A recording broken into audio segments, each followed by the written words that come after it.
नमस्कार, मैं हूं आपके साथ अनुराग मुस्कान और आप देख रहे हैं अपना पसंदीदा शो देशहित। आज मौका 12 वफात का था।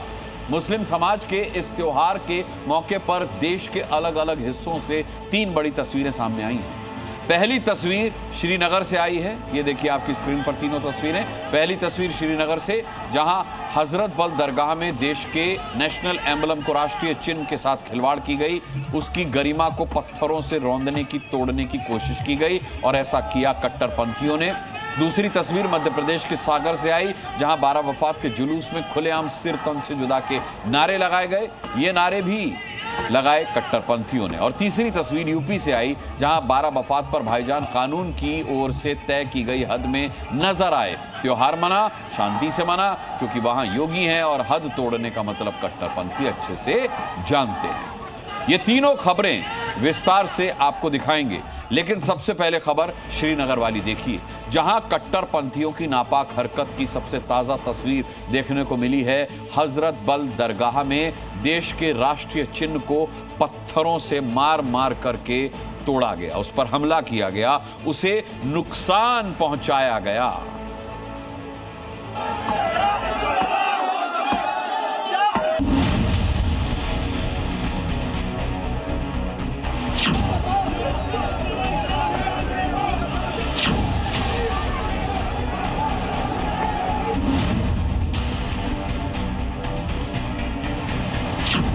ये आतंकवाद की नई तस्वीर है। ये कट्टरपंथियों का असली चेहरा है।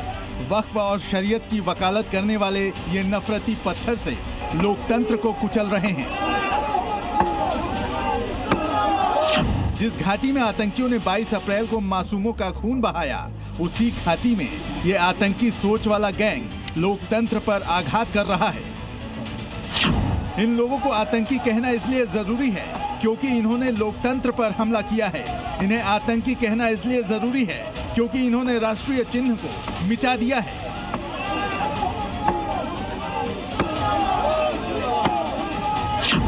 इन्हें आतंकी कहना इसलिए भी जरूरी है क्योंकि इस नफरती गैंग ने भड़काऊ नारे के साथ आतंकी साजिश को अंजाम दिया है।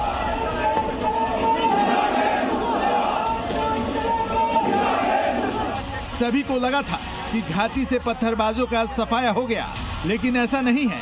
पत्थरबाज बदले हैं, लेकिन आतंकी सोच और भारत विरोधी मंशा नहीं बदली है। कश्मीर वक्फ बोर्ड के इस शिलापट पर अशोक चिन्ह देख ये आतंकी टोली बौखला उठी। 1, 2, 3, 4, 5, 6, 7, 8 और 9। जब पहले आतंकी के हाथ थक गए तो दूसरे ने आतंक विरोधी हमले की कमान संभाली। नफरती नारों के बीच आतंकी शक्लें बदलती रहीं, लेकिन आतंकी मंशा नहीं बदली। अशोक चिन्ह पर तब तक प्रहार किया गया जब तक देश का राष्ट्रीय चिन्ह पूरी तरह खंडित नहीं हो गया। बहुत बेकाबू हो गई है कि यहाँ नाराबाजी हो रही है। अब महिलाओं की जो है चेन यहाँ पे बढ़ गई, चेन बनी हुई। महिलाएं यहाँ पर लगातार इस को जो है, मैं आपको बता दूं, अब उस बोर्ड को तक, जो बोर्ड के सामने जो है एक महिलाओं की पुलिस की चेन बना ली गई है ताकि उस बोर्ड तक कोई महिला ना पहुंचे। लेकिन बड़ी बड़ी ईंटें लेकर, बड़े बड़े पत्थर लेकर कोशिश की गई कि इस को जो है तोड़ा जाए और काफी हद तक इसको तोड़ने की कोशिश की। श्रीनगर में ईद-ए मिलाद के मौके पर 3 दिन पहले ही दरगाह के रेनोवेशन के बाद ये शिलापट लगाया गया था, लेकिन जाहिल नफरती गैंग को अशोक चिन्ह में हिंदू मूर्ति नजर आई। फिर क्या था, ये कट्टरपंथी राष्ट्रीय चिन्ह को मिटाने में जुट गए।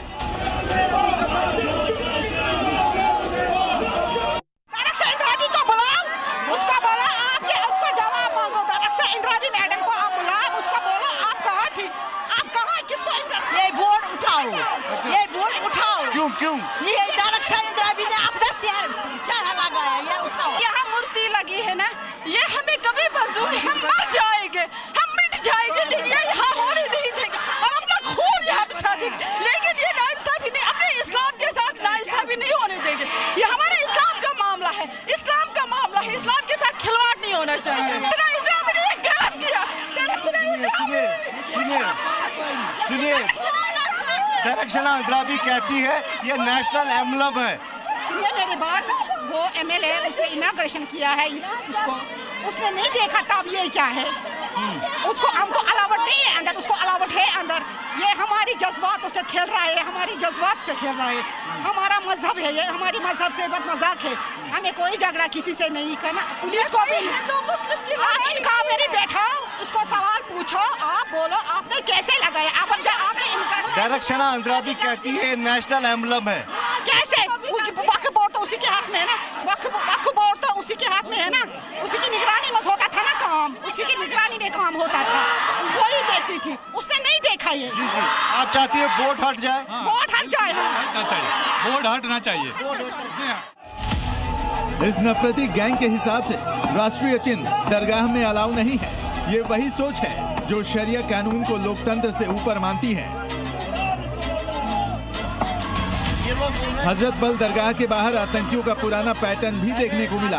यहाँ भी आतंकियों ने महिलाओं के हाथ में पत्थर थमाकर उन्हें आगे कर दिया। नकाब में पहुंची महिलाओं ने पुलिस वालों के रोकने के बावजूद अशोक चिन्ह पर ताबड़तोड़ हमले जारी रखे। इस भीड़ को काबू करने के लिए जब महिला कांस्टेबल आगे आई तो उनके साथ हिंसक झड़प को अंजाम दिया गया। लोकतंत्र पर हमला हुआ तो कश्मीर वक्फ बोर्ड की अध्यक्ष ने इन हमलावरों को सियासी गुंडे बताया और आरोपियों के खिलाफ केस दर्ज करने की बात कही। जो ये लोग हैं ये किसी पॉलिटिकल पार्टी के साथ मुंसलिक हैं, ऐसे तो किसी को प्रॉब्लम नहीं हुई। ये एक सोची समझी चाल है, क्योंकि ये चाहते ही नहीं। आप जानते हैं जब इलेक्शन में इनका पहला एजेंडा था, आप सब जानते हैं, वक्फ बोर्ड, तो वक्फ बोर्ड हाथ में नहीं आया। आज दरगाह में जब पूरी तरह से पूरे एशिया में आज दरगाह शरीफ के चर्चे हैं, वो बर्दाश्त ही नहीं हुआ। उसका सिला आपके सामने। वक्फ बोर्ड की तरफ से इस मामले में केस दर्ज कराया गया है, लेकिन प्रशासन की मौजूदगी के बाद भी कट्टरपंथियों ने राष्ट्रीय चिन्ह को खंडित कर दिया। आज यहाँ बहुत भीड़ रहती है क्योंकि ईद मिलादुन्नबी और सम का आज शब होगा यहाँ रात भर। ये सबसे बड़ी चुनौती है सुरक्षा एजेंसियों के लिए, क्योंकि दरगाह शरीफ हजरतबल में लाखों की तादाद में लोग शब खानी के लिए आते हैं। और अगर यही आलम रहा, इसी तरह से लोग जिद करते रहे कि इस बोर्ड को तोड़ना है, तो शायद सुरक्षा कर्मियों को कड़ी मशक्कत करनी पड़ेगी। हालांकि दरक्षणा अंद्राबी जिसने इसका इनॉग्रेट किया था, उससे भी हमने बात की। उन्होंने नेशनल कॉन्फ्रेंस पे आरोप लगाया कि नेशनल कॉन्फ्रेंस के कुछ लोगों ने, जिन्हें उन्होंने दहशतगर्द बुलाया, कि उन्होंने ये काम किया है। और उसके बाद उन्होंने कहा कि हमने केस दर्ज किया है वक्फ बोर्ड ने और उनके खिलाफ कार्रवाई होगी। अशोक स्तंभ हमारे देश का राष्ट्रीय चिन्ह है। देश की संसद से लेकर भारत के पासपोर्ट पर ये चिन्ह मौजूद है, जो हर भारतीय की पहचान है। लेकिन ये राष्ट्रीय चिन्ह इन कट्टरपंथियों को पसंद नहीं आ रहा, क्योंकि ये पाकिस्तान परस्त हैं, आतंकी सोच को पालने वाले हैं। ऐसे में जरूरत है नासूर बन चुके इस सोच का पक्का इलाज हो। खालिद हुसैन, जी मीडिया, कश्मीर। श्रीनगर में राष्ट्रीय चिन्ह के अपमान पर आपको 8 जानकारियां और दे देते हैं। राष्ट्रीय चिन्ह को तोड़ने की यह घटना श्रीनगर की मशहूर हजरत बल दरगाह में हुई है। दरगाह में लगे शिलालेख पर बने राष्ट्रीय चिन्ह को पहले मुस्लिम पुरुषों ने पत्थरों से तोड़ा, फिर मुस्लिम महिलाओं को आगे किया गया और उन्होंने भी पत्थर मारकर राष्ट्रीय चिन्ह को नुकसान पहुंचाया। इन लोगों ने तर्क दिया कि इस्लाम में मूर्ति पूजा नहीं की जाती, इसलिए दरगाह में राष्ट्रीय चिन्ह नहीं लगाया जाना चाहिए था। इस घटना के दौरान जम्मू कश्मीर पुलिस और प्रदर्शनकारियों में जोरदार झड़प भी हुई। प्रदर्शनकारियों ने तोड़फोड़ से रोके जाने पर जम्मू कश्मीर की महिला पुलिस पर हमला भी किया। वक्फ बोर्ड की तरफ से इस मामले में तोड़फोड़ करने वालों के खिलाफ केस दर्ज कराया गया है और वक्फ बोर्ड ने राष्ट्रीय चिन्ह को तोड़ने की इस घटना को आतंकी हमले के समान बताया है और मांग की है कि ऐसा करने वालों के खिलाफ कड़ी कार्रवाई की जानी चाहिए। चलिए, श्रीनगर में कट्टरपंथियों ने राष्ट्रीय चिन्ह का अपमान किया, यह आपने देखा। उधर मध्य प्रदेश में भी मियां भाई ने माहौल बिगाड़ दिया।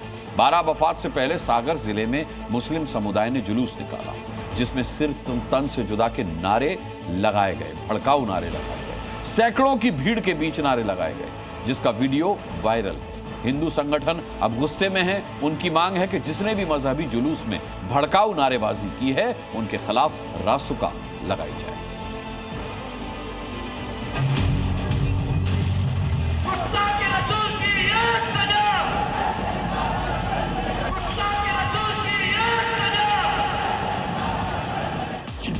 भाईजान है कि मानते नहीं। मौका ईद मिलादुल नबी का था। सड़क पर एक दिन जुलूस निकला था, लेकिन भाईजान की जुबान पर अमन भाईचारे की बातों की जगह सिर तन से जुदा से नारे आ गए।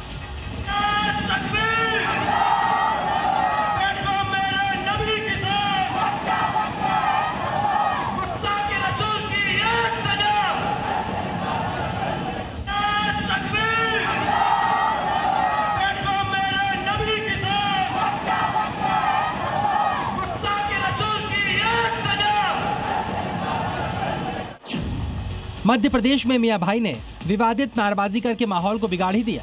सागर जिले में कांग्रेस नेता फिरदौश कुरैशी और पंपा कुरैशी के नेतृत्व में गुरुवार को बरा वफात का जुलूस निकाला गया था। जुलूस में सैकड़ों मुस्लिम बाइक पर इस्लामिक झंडों के साथ जा रहे थे।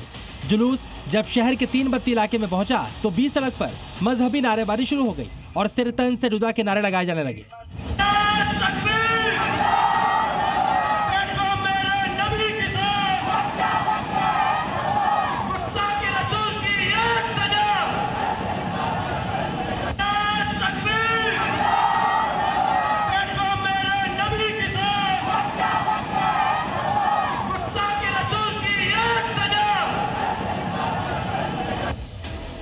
हजरत मोहम्मद के जन्मदिन बरा वफात को मनाने के लिए मुस्लिमों ने जुलूस निकालने की इजाजत ली थी। वादा किया था वो अमन चैन को बिगड़ने नहीं देंगे, जुलूस में विवादित नारेबाजी नहीं करेंगे, लेकिन हुआ ठीक उल्टा। अब इस जुलूस से जुड़े मियां भाई बच्चों की गलती बताकर भड़काऊ नारेबाजी पर पर्दा डालने की कोशिश कर रहे हैं।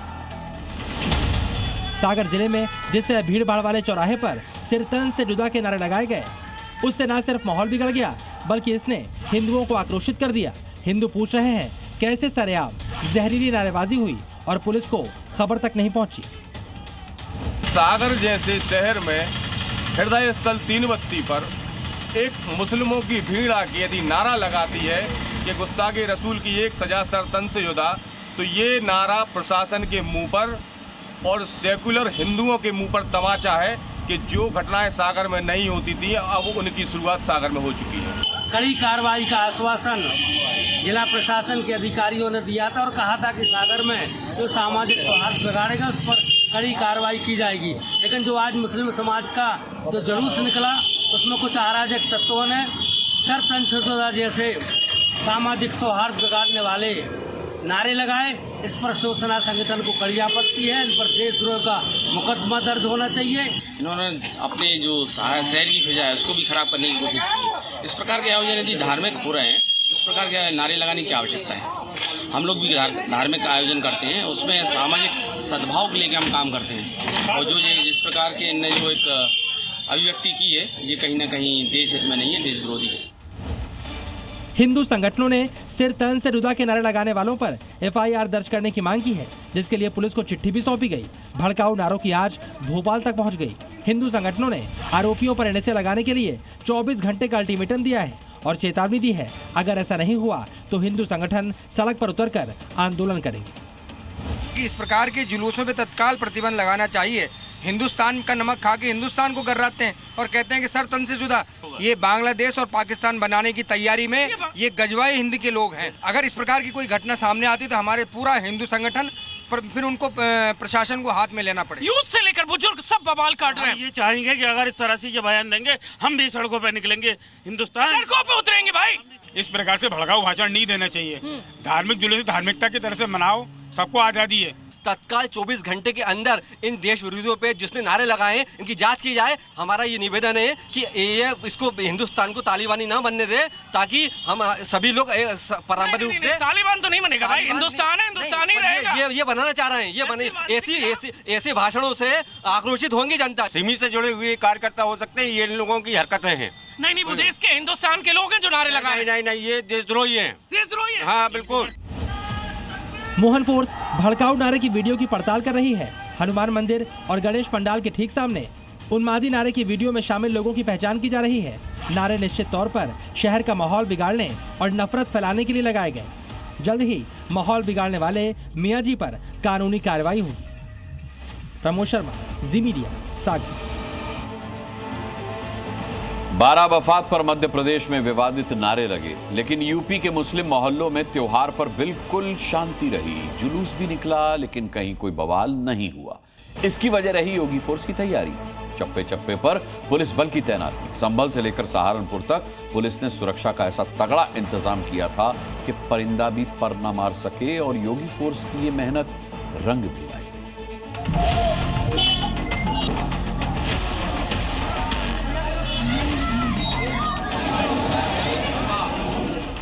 योगी ने जो कहा, भाईजान ने वही किया।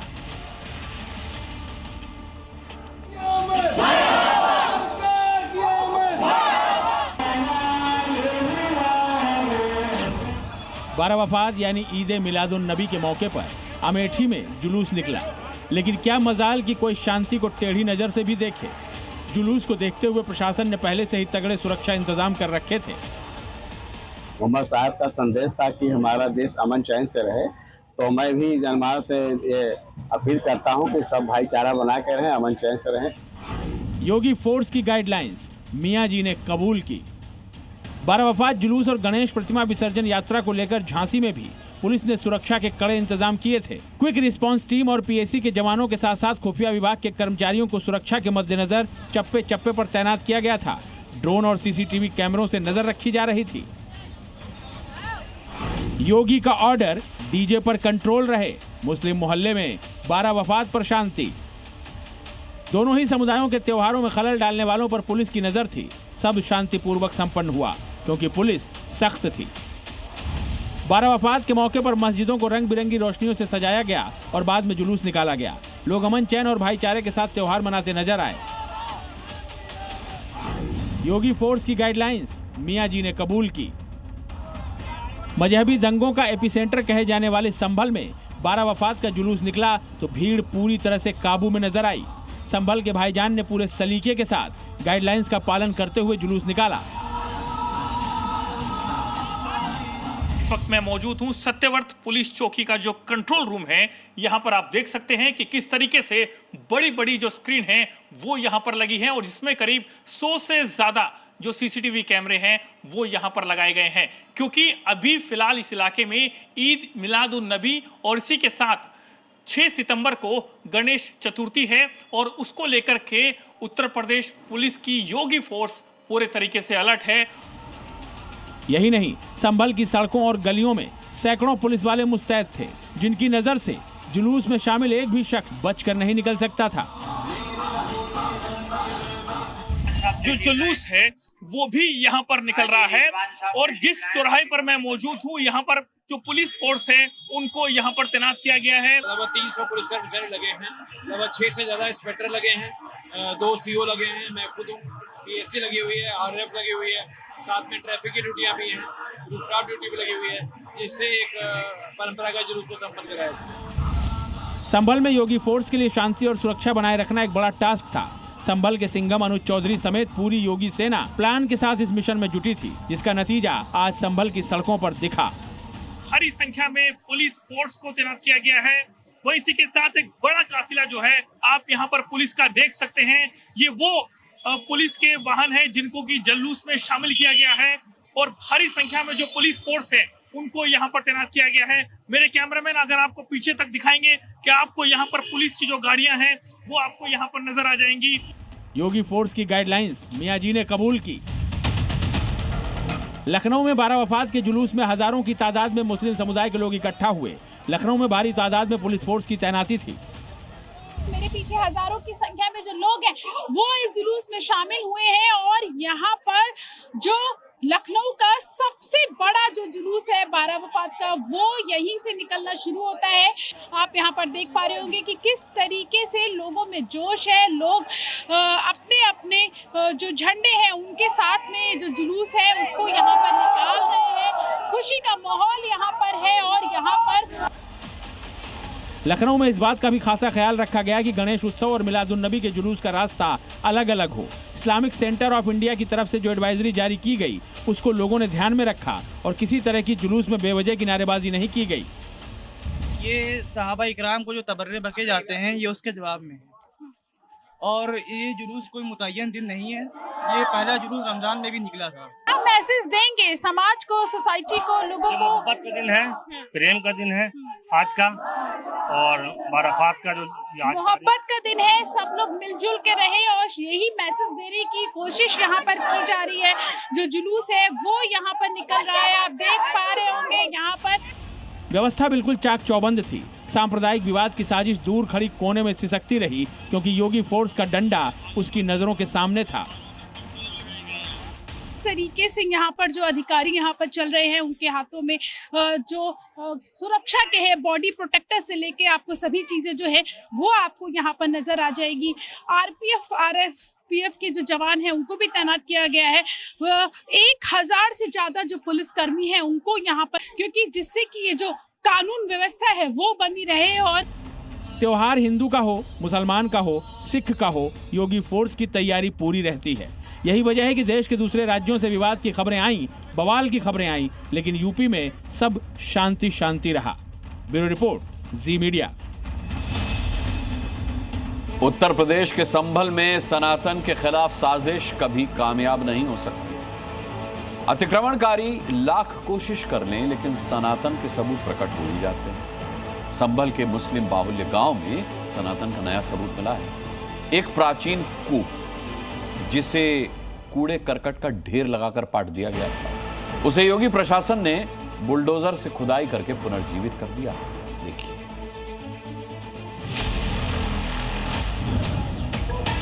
आज से 5000 वर्ष से लेकर के 3500 वर्ष पहले हमारे पुराण रचे गए थे, उन पुराणों में भी इसका उल्लेख है। ये सिर्फ कुआं नहीं बल्कि सनातन के सच्चे प्रमाण हैं, जिसकी बात उत्तर प्रदेश के मुख्यमंत्री योगी कई बार कर चुके हैं। ये कूप सनातन की ऐतिहासिक धरोहर है जिसे कूड़े के ढेर में दबाकर साजिश की गई है। लेकिन सनातन के दुश्मन भूल गए कि योगी राज में हिंदू धर्म की पहचान मिटाने वालों की अब खैर नहीं है।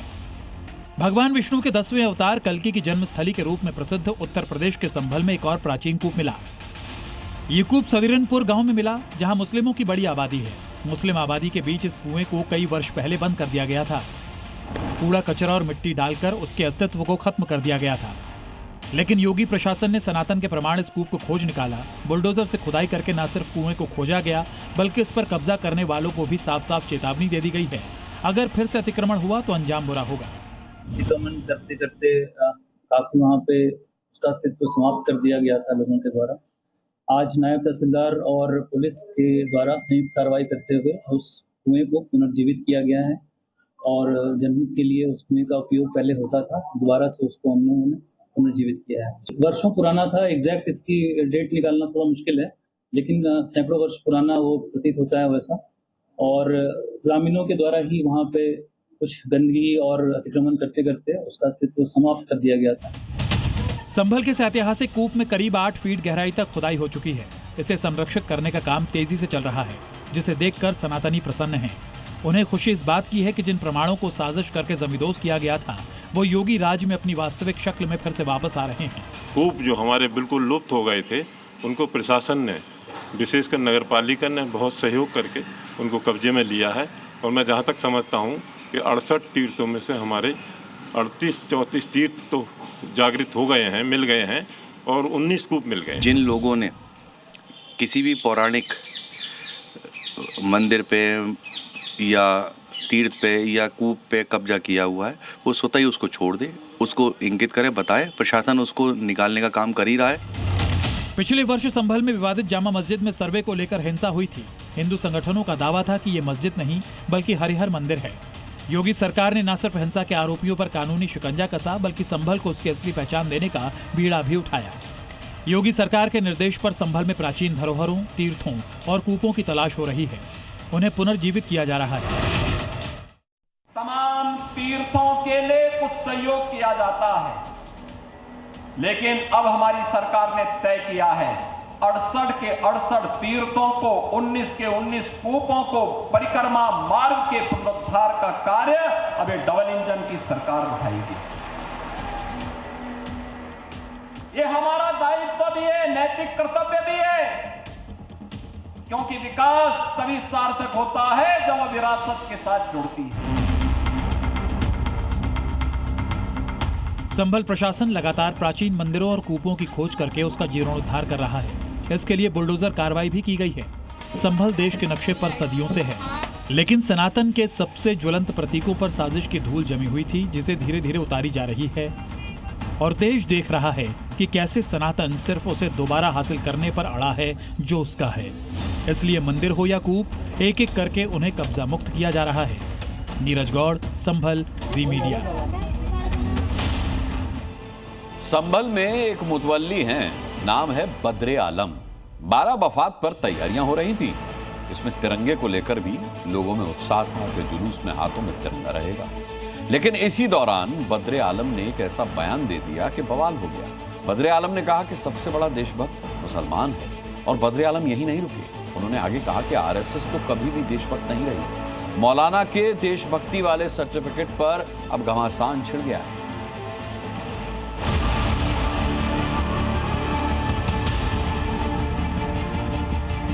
तो मुसलमान से बड़ा राष्ट्रभक्त नहीं है कोई। इस वक्त आरएसएस जो है वो अपना को बहुत बड़ा राष्ट्रभक्त कहती है। तो नागपुर में क्या होता था, इन्होंने तिरंगे का 15 बोले नहीं, तिरंगा हमारा झंडा नहीं है, हमारे मजहब का हमारा झंडा है। लिस्ट भी देखेंगे ना उसमें, तो आप देखो मुसलमानों को कितना बड़ा योगदान जंग आजादी में रहा था। जिन्हें फांसी दी गई, पुलिस उस पर तपते रेत पर किया गया। कौन बड़ा देशभक्त, हिंदू या मुसलमान? कौन बड़ा राष्ट्रभक्त, हिंदू या मुसलमान? चंदौसी में बड़ी मस्जिद के मुतवल्ली बद्रे आलम के जहन में देशभक्ति का सर्टिफिकेट बांटने का ये जहरीला ख्याल आया कहां से? बद्रे आलम बताना क्या चाहते हैं? देशभक्त के बीच भी सांप्रदायिकता वाली लाइन खींचने की जरूरत क्या है? इनको तो समुदाय की राजनीति करके अपना छवि का व्याख्या कराना है। इनका समाज की एकता से न कोई मतलब है, न समाज में सद्भाव से कोई मतलब है। बद्रे आलम जैसे मौलानाओं को सलाखों के पीछे रहना चाहिए। अगर ये लोग बाहर रहेंगे तो भारत में जो है ये सब अनाप शनाप बयानबाजी करके उपद्रव मचवाने का काम करेंगे। इस वास्ते बद्रे आलम जी को अपनी बात को वापस लेना चाहिए। और अगर नहीं लेते हैं, ये अपने बयानबाजी से बाज नहीं आते हैं, तो यहाँ पर जो है लोग बर्दाश्त करने के लिए तैयार नहीं है। मजहब और देश के बीच में बैर कहाँ है? देशभक्ति में हिंदू मुसलमान कहाँ है? राष्ट्रीय स्वयंसेवक संघ जैसे संगठनों को विवाद में घसीटने के पीछे आखिर बद्रे आलम जैसे लोगों की मंशा क्या है? लखनऊ के स्थानीय मुस्लिमों ने बद्रे आलम के बयान पर जो रिएक्शन दिया है, उसे आपको भी जरूर सुनना चाहिए। आप अगर इतिहास भी उठा के देखेंगे तो सबसे पहले शुरुआत मुस्लिमों ने की थी, जिसमें टीपू सुल्तान का नाम सबसे पहले आएगा, जिन्होंने कि अंग्रेजों के खिलाफ जंग छेड़ी थी। सबसे बड़े देशभक्त तो वही थे। वो ऐसे मौलाना हैं, पैसों पे बिक जाते हैं, उनकी कोई जात का वो नहीं होता है। हम लोग शुरू से बनाते चले और इंशाल्लाह बनाते हुए आएंगे आगे तक। मगर उनकी बात को हम लोग इग्नोर नहीं करते, ना हम लोग उनको कोई चीज़ में धर्म करते हैं। हम लोग हिंदुस्तानी हैं, हिंदुस्तान का खाते हैं, हिंदुस्तानी में गाते हैं। हमने देश के लिए जो हमारे पूर्वजों ने काम किया है, बड़ों ने काम किया है और जो हम लोग भी कर रहे हैं, तो हमें उसके लिए किसी के बयान की ज़रूरत नहीं है। ठीक है, हम देशभक्त हैं और रहेंगे। ये पहली बार नहीं है जब मौलाना बद्रे आलम ने विवादित बयान दिया हो। इसके पहले योग पर, उससे पहले सूर्य नमस्कार पर और अब देशभक्ति पर बयान देने के पीछे बद्रे आलम सिर्फ सुर्खियों में रहने की कुत्सित कोशिश करते दिख रहे हैं। ये पूरा देश अच्छी तरीके से जानता है और मुस्लिम समाज भी बहुत अच्छे तरीके से जानता है कि देश का विभाजन मुसलमानों की अलगाववादी मानसिकता के कारण हुआ। और ये अलगाववादी मानसिकता मुसलमानों के अंदर जो है वो पैन इस्लामिज्म की आइडियोलॉजी से आती है, जो दारुल हरब और दारुल इस्लाम। बद्रे आलम साहब का दिमागी संतुलन कुछ गड़बड़ा गया है, इसलिए वो देशभक्ति की सर्टिफिकेट बांट रहे हैं। कौन देशभक्त है ये बताने की ज़रूरत नहीं पड़ती। ये जगजाहिर है कि आरएसएस सबसे बड़ा देशभक्त है। जिस तरह से राष्ट्र के निर्माण में उसकी भूमिका है, वो स्वतः प्रमाणित है और स्वतः जगजाहिर। देश की आज़ादी के लिए हिंदू भी लड़े, मुसलमान भी लड़े, खून दोनों का बहा, बलिदान दोनों ने दिया, लेकिन सिर्फ मुसलमान देशभक्त है और हिंदू नहीं। बद्रे आलम की ये सोच ही साबित करती है कि इनकी सोच की लाइन किस दिशा की ओर जा रही है। ये वो सोच है जो संप्रदायवाद की आग को भड़काती है। सवाल है इससे बदरे आलम की कट्टर सोच को क्या हासिल होगा, क्योंकि जब बात निकली है और वो भी विवादित तो दूर तलक जरूर जाएगी। संभल से सुनील सिंह के साथ ब्यूरो रिपोर्ट, जी मीडिया। सीएम योगी का संकल्प है कि प्रदेश की बेटियों की सुरक्षा में अगर कोई सेंध लगाएगा तो उसका हिसाब होना तय है। इसी संकल्प को पूरा करने के लिए योगी फोर्स ने प्रदेश में ऑपरेशन मजनू चलाया है। लेकिन कुशीनगर पुलिस ने ऑपरेशन मजनू के साथ मिशन शक्ति को जोड़ा तो 300 मन चले कान पकड़कर अपने गुनाहों की माफी मांगते नजर आए। गलती हो गया, आज के बाद कभी भी ऐसा नहीं करेंगे।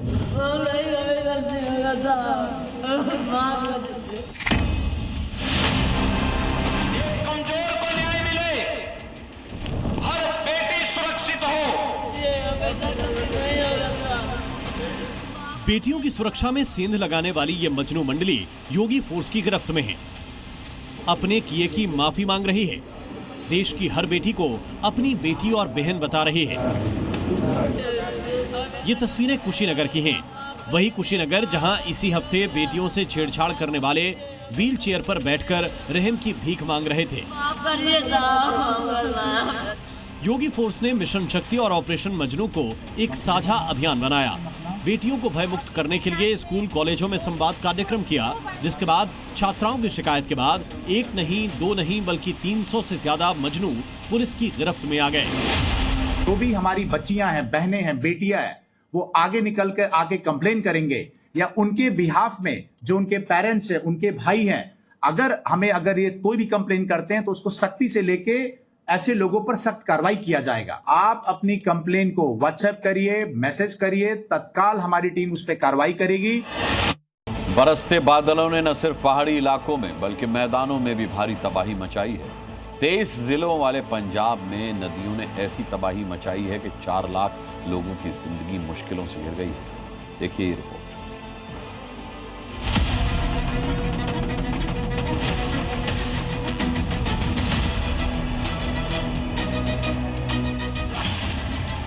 डूबता पंजाब, बॉर्डर तक हालात खराब।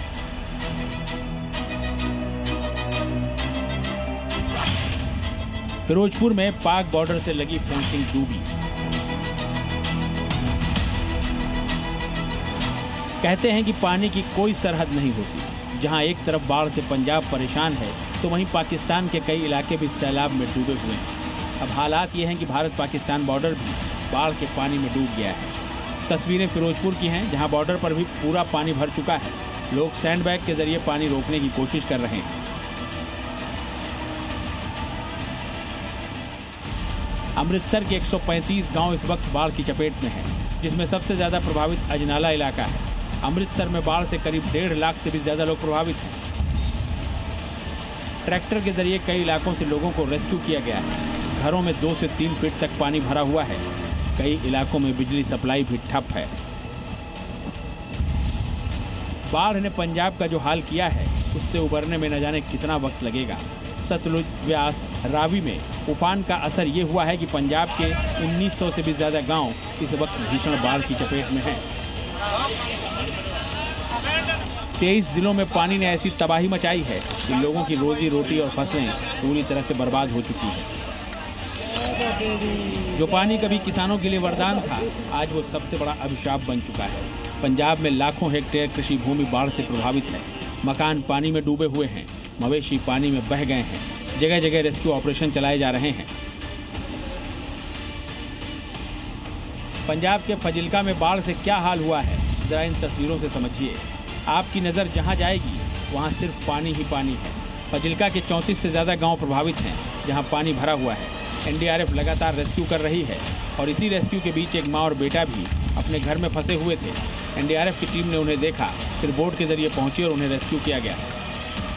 फाइलका की आपको तस्वीरें दिखा देते हैं। लगातार जो पानी है वो जहां पर इस समय बढ़ता हुआ दिखाई दे रहा है। सामने आप तस्वीरों में देख सकते हो कि कितना तेज एक फ्लो है जो पानी का, जहां से लगातार क्रॉस हो रहा है, क्योंकि जो बागड़ा और नंगल डैम से लगातार जो पानी छोड़ा जा रहा है, हरी के हेड से जो लगातार पानी आ रहा है, वो पानी फिरोजपुर के बाद फाजिलका में जो कह सकते हैं इस एरिया में लगातार जो कह सकते हैं कि असर दिखाई दे रहा है उस पानी का। और जहाँ पर तकरीबन 25 से 27 गाँव हैं जिनका संपर्क कह सकते हैं कि इस गाँव से, जहां फाजिलका शहर से टूट चुका है लगभग। और जहां पर एनडीआरएफ की टीमें जो कह सकते प्रशासन की तरफ से वो यहां पर तैनात कर दी गई है, वहीं पर कह सकते आर्मी है जहां पर तैनात कर दी गई है। लगातार प्रशासनिक के अधिकारी है जो वो जहां पर लगातार पहुंच रहे हैं। पंजाब में बाढ़ के बाद बड़ी चिंता भाखड़ा नागल डैम बढ़ा रहा है, जो कि खतरे के निशान से सिर्फ 1 मीटर बचा हुआ है। यहाँ से लगातार पानी छोड़ा जा रहा है, जिसके बाद नांगल के निचले इलाकों में पानी भर गया है। फसलें बर्बाद हो चुकी हैं, खेतों और घरों में पानी घुस चुका है। हालात ऐसे हैं कि लोगों को खाने तक को नहीं मिल रहा है। पानी है और देखिए महिलाएं भी हैं, क्योंकि पूरा का पूरा परिवार है ये, और ये परिवार ऐसे ही पानी में रहने के लिए फिलहाल मजबूर है। आप लोग कैसे बच्चों का ख्याल रख रहे हैं? खाने पीने का क्या इंतजाम हो पा रहा है? कुछ नहीं इंतजाम होता है, बच्चे देखते हैं, कपड़ा भी नहीं, सब कुछ हट गया है। ये नांगल का इलाका है, यहाँ पे तकरीबन 2 दर्जन ऐसे गांव हैं जो पूरी तरीके से पानी में डूब चुके हैं। लोग परेशान हैं, लोग अपने घरों से बाहर हैं और ऐसे ही अपना जीवन यापन कर रहे हैं। कैमरा पर्सन राजेश के साथ ब्रजेश तिवारी, जी मीडिया, नांगल। उत्तराखंड के कई जिले पहले ही आसमानी आफत की चपेट में हैं, लेकिन हिमालय से आई एक तस्वीर ने 2013 वाली आपदा की याद दिला दी। केदारनाथ घाटी से 5 किलोमीटर दूर बर्फीले सैलाब की दस्तक ने सभी को टेंशन में डाल दिया। लगातार ग्लेशियर के पिछले के मामले जिस तरीके से बढ़ रहे हैं पिघलने के, ऐसे में इस तस्वीर ने एक सवाल को जन्म दिया है। सवाल यह कि कहीं ये प्रलय का इशारा तो नहीं है।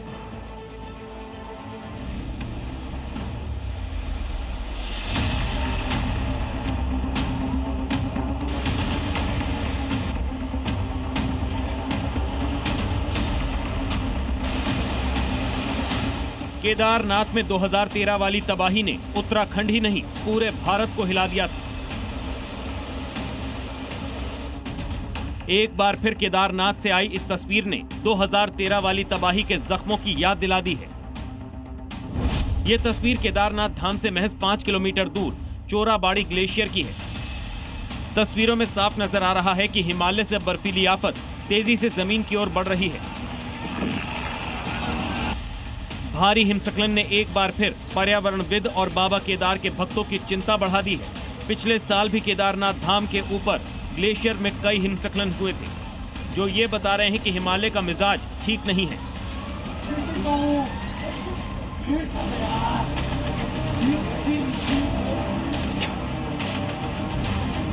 हिमालय से बहकर आ रहा ये बर्फ का गुबार केदारनाथ के भक्तों और स्थानीय लोगों की टेंशन बढ़ा रहा है।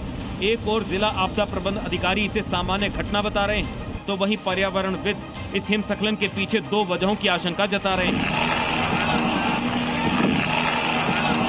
उच्च हिमालयी क्षेत्रों में लगातार इस प्रकार की घटनाएं होती रहती हैं और यह किसी भी जानमाल की हानि नहीं हुई है और मौके पर वहां पर मौजूद टीमों को अलर्ट कर दिया गया है।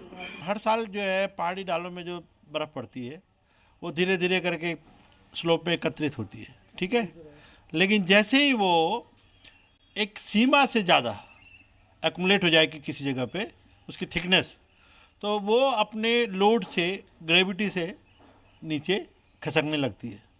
उसके 2 कारण हैं, एक वातावरण में टेम्परेचर बढ़ना, 2 कोई वाइब्रेशन पैदा करना। प्रोफेसर बिष्ट ने जो 2 वजह बताई, इसके पीछे कहीं ना कहीं इंसान ही जिम्मेदार है। अंधाधुंध पेड़ों की कटाई और विकास के नाम पर पर्यावरण से छेड़छाड़ हिमालय के क्रोध को बढ़ा रहा है। वहीं अफगानिस्तान में आ रहे भूकंप के झटके भी इस बर्फीली आफत की वजह हो सकते हैं। ये घटना 2013 की केदारनाथ आपदा की दस्तक क्यों कही जा रही है, ये भी समझ लीजिए। 2013 में भी चोराबाड़ी ग्लेशियर में ही भारी बारिश के बाद बादल फटा था। इस बादल फटने से ग्लेशियर में जमी एक झील में पानी भर गया। जब झील की दीवार टूटी तो लाखों लीटर पानी मलबा और कीचड़ के साथ केदारनाथ घाटी में आ गया। यही वजह है कि केदारनाथ घाटी के लोगों में दहशत है। टोटल जो है जितनी भी आपदाएं आ रही हैं, चाहे वो छोटी हैं बड़ी हैं, ये टोटल मानव भूल है। मनुष्य के द्वारा उत्पन्न की गई है, ये स्वयं के लिए है आपदाएं है। ये पहाड़ों में पेड़ पौधे जब कम हो जाएंगे, जलवायु अनियंत्रित हो जाएगी और उसका ये असर है कि ग्लोबल वार्मिंग बोलते हैं जिसे, उसके असर से ये पहाड़ों में उस ग्लोबल वार्मिंग बढ़ जाएगा, जिसके कारण एवलांच आ सकते हैं और आएंगे। फिलहाल बर्फीली आफत टल गई है, हिमालय में शांति है, किसी को भी कोई नुकसान नहीं हुआ है, लेकिन पर्यावरण वैज्ञानिक इस प्राकृतिक घटना के बाद हिमालय पर नजर बनाए हुए हैं। ब्यूरो रिपोर्ट, जी मीडिया। बलूचिस्तान से मुल्ला मुनीर को विचलित करने वाली तस्वीरें सामने आई हैं। बलूचिस्तान के कुछ इलाकों में अवाम ने पाकिस्तानी पोस्ट से सेना को खदेड़ दिया। मुनीर की फौज दुम दबाकर वहां से भागी और अवाम ने वहां बलूचिस्तान का झंडा लहरा दिया।